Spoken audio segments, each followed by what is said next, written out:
Winter session को लेकर all party meeting हुई है जिसमें 31 पार्टियों ने भाग लिया और डिमांड की है कि इन्फ्लेशन पर और ईडब्ल्यूएस कोटा पर विंटर सेशन में बहस हो। इसको आरजेडी किस तरीके से देख रही है और क्या चाह रही है? आरजेडी तो इसके अलावे भी ये दोनों मुद्दे तो हैं ही, इसमें कहीं कोई संदेह नहीं है।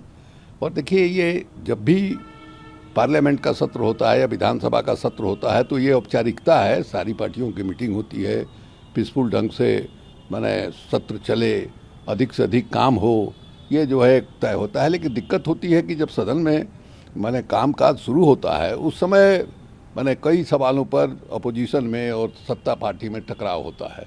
अब जिस ढंग से महंगाई है, जिस ढंग से बेरोजगारी है, उसी तरह से आपको आर्थिक आधार पर जो आरक्षण दिया गया है उसमें जो जज लोगों ने फैसला सुना है उसमें दो लोगों ने कहा कि आरक्षण पर पुनर्विचार करने की ज़रूरत है। ये सब बहुत ही संवेदनशील मामला है। इसके अलावा चीन का सवाल है, कश्मीर का सवाल है, ये सारे सवाल हैं। और सबसे नई बात जो जुड़ी है कि अभी इलेक्शन कमीशन का सदस्य जिनको नियुक्त किया गया, जिस ढंग से नियुक्त किया गया उसको लेकर के गंभीर सवाल उठ खड़ा हुआ है। यहाँ तक कि सुप्रीम कोर्ट ने भी उसका संज्ञान लिया है।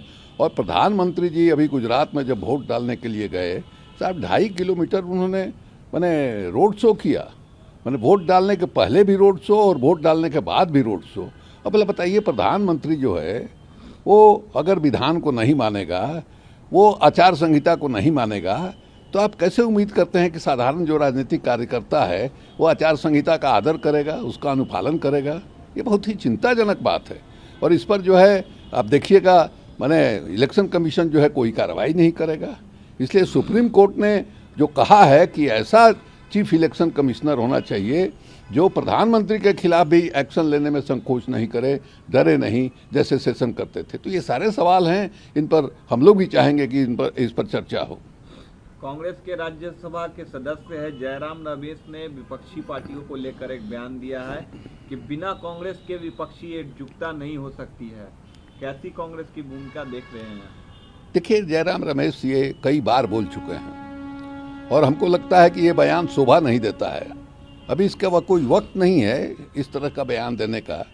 और आप जो है वहाँ से लोगों से बातचीत कीजिए, लेकिन सार्वजनिक रूप से ये कहना कि नहीं साहब बगैर कांग्रेस के नहीं हो सकता है, बगैर कांग्रेस के सामने नहीं है, इससे संदेश ये जाता है कि कांग्रेस पार्टी को यानी इससे मतलब नहीं है कि नरेंद्र मोदी को सत्ता से बेदखल किया जाए, लोकतंत्र को बचाया जाए, संविधान को बचाया जाए, बल्कि हम कैसे जो है अगुआ रहें इसकी ज़्यादा चिंता है। तो इसलिए जयराम रमेश जी को इन चीज़ों से बचना चाहिए मेरी राय से।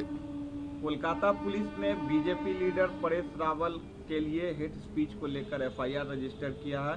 इससे पहले एमडी सलेम के खिलाफ जो सेक्रेटरी है सीपीआईएम के, उनके खिलाफ जो है कंप्लेन हुआ था एंटी बंगाली स्पीच को लेकर। देखिए, जिस ढंग से उन्होंने बंगाल और बंगालियों के बारे में परेश रावल ने बोला, हमको लगता है कि उनको बंगाल की संस्कृति के बारे में कोई जानकारी है नहीं। और दिक्कत यह है कि जो उस इलाके के लोग हैं, महाराष्ट्र वगैरह के इलाके के लोग हैं, वो बंगाल का जो सेंटीमेंट है उसको नहीं समझते हैं। अब देखिए, उसका गीत है जैसे बांग्लादेश में यानी बंगाली ही एक ऐसे लेखक है रविन्द्रनाथ ठाकुर, जो भारत का भी जो राष्ट्रीय गान है उन्होंने मैंने लिखा, और बांग्लादेश का भी उन्होंने लिखा, अमार सोनार बांग्ला। यानी बांग्ला को एक देश वो लोग मानते हैं, देश का मानते हुए ऐसा नहीं है कि हिंदुस्तान से अलग होने वाली बात, लेकिन उनको एक लगता है कि हमारी जो संस्कृति है, हमारी जो परंपरा है वो विशिष्ट है। तो उस विशिष्टता के बारे में उनके मन में जो भाव रहता है उसको धक्का पहुंचा परेश रावल के बयान से, इसलिए सारा विवाद जो है वो खड़ा हुआ है।